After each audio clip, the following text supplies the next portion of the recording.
If you want to have large, juicy, and delicious peaches, then you must master one of the most important fruit growing skills: proper pruning. Peaches aren't a fruit that can be pruned superficially or by the way. They require determination, understanding, and clear rules.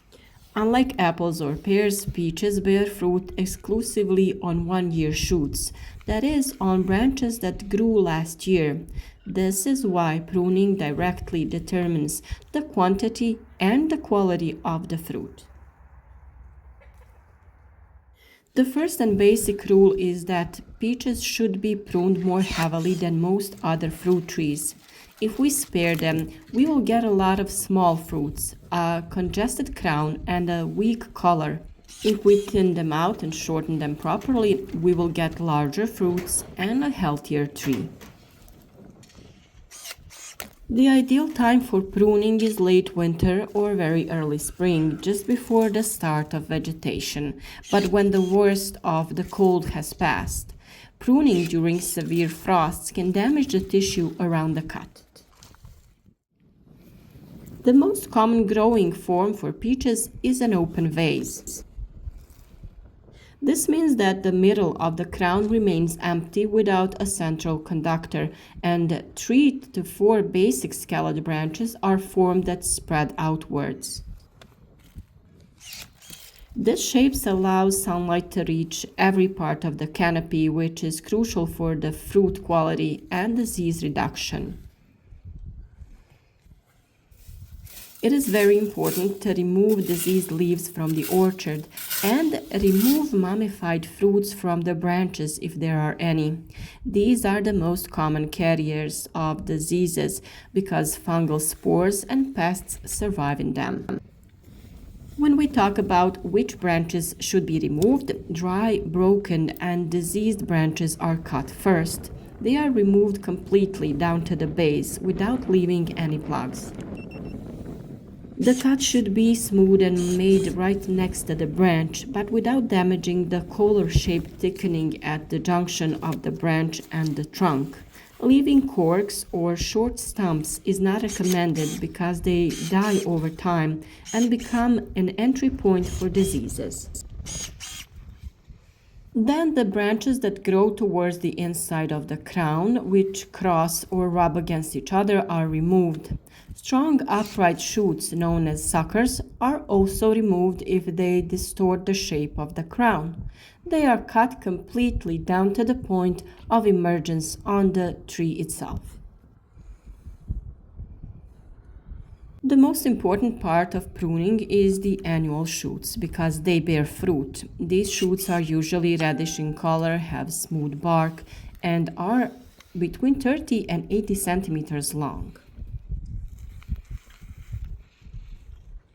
The ideal fruiting branch should be developed of medium thickness, approximately the thickness of a pencil to our little finger. Branches that are too thin produce little fruit, while those that are too thick often go into lush vegetative growth. Annual fruiting branches are not left at their full length. They are shortened, usually to 30 to 50 centimeters, depending on the vigor of the tree itself.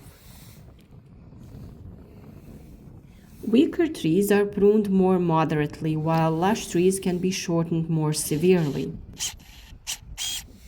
The cut is made above the outer bud at a slight angle so that water doesn't accumulate on the cut. It is left about half a centimeter above the bud, not too close so as not to damage it, but not too far so as not to leave a dry plug. A combination of long and short cuts is often used for peaches. This means that several longer reproductive shoots are left on one skeletal branch, and several are shortened a little more. This achieves balance between fruit growing and new growth of branches. If all the branches are left long, there will be an overload of fruit and they will stay small. There is also so-called cut to replacement. This implies that one shorter sapling, shortened to 2 to 3 buds, is left with each native branch. It will grow during the year and become a new native branch next season.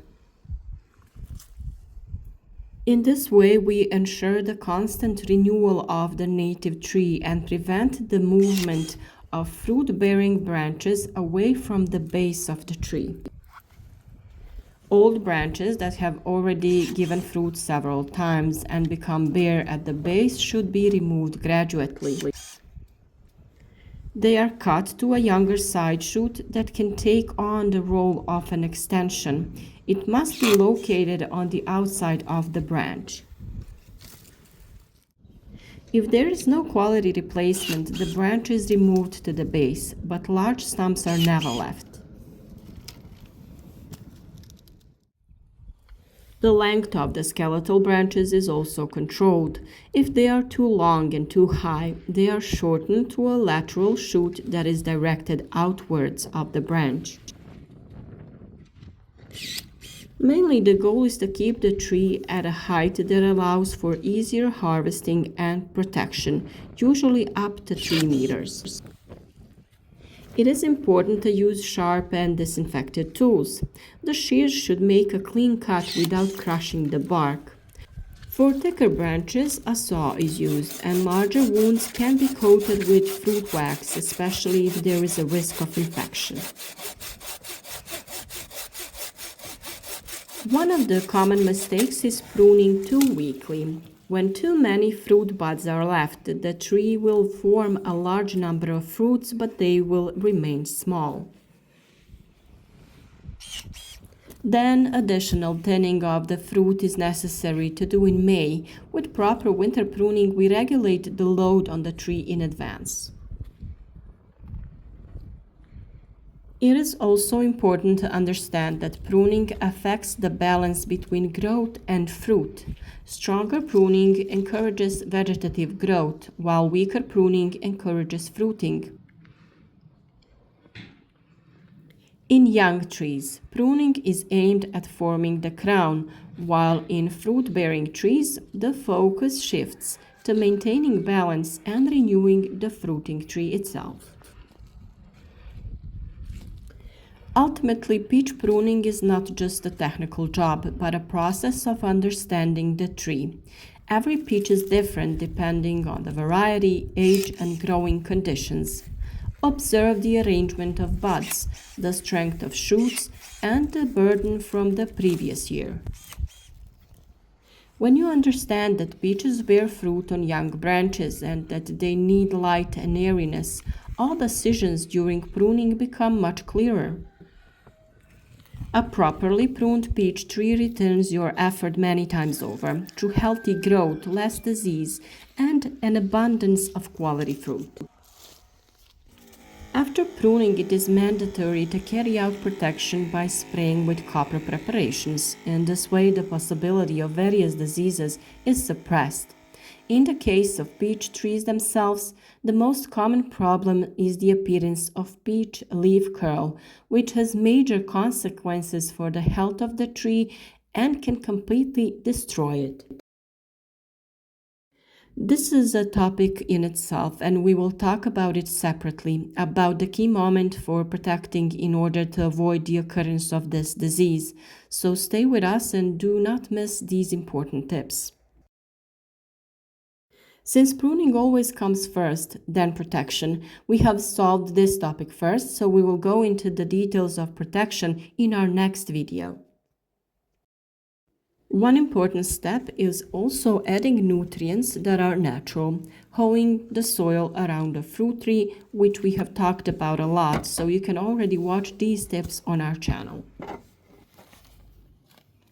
We hope that this video was useful to you and that you will now do pruning easier and simpler.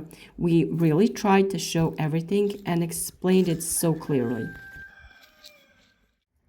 Write to us in the comments your experiences with growing peaches, about the problems you encounter, so that together we can help each other in growing this wonderful fruit. Support our work with a like and share the video with your friends on social networks so that others can also benefit from our advice. Thank you for watching and see you again tomorrow.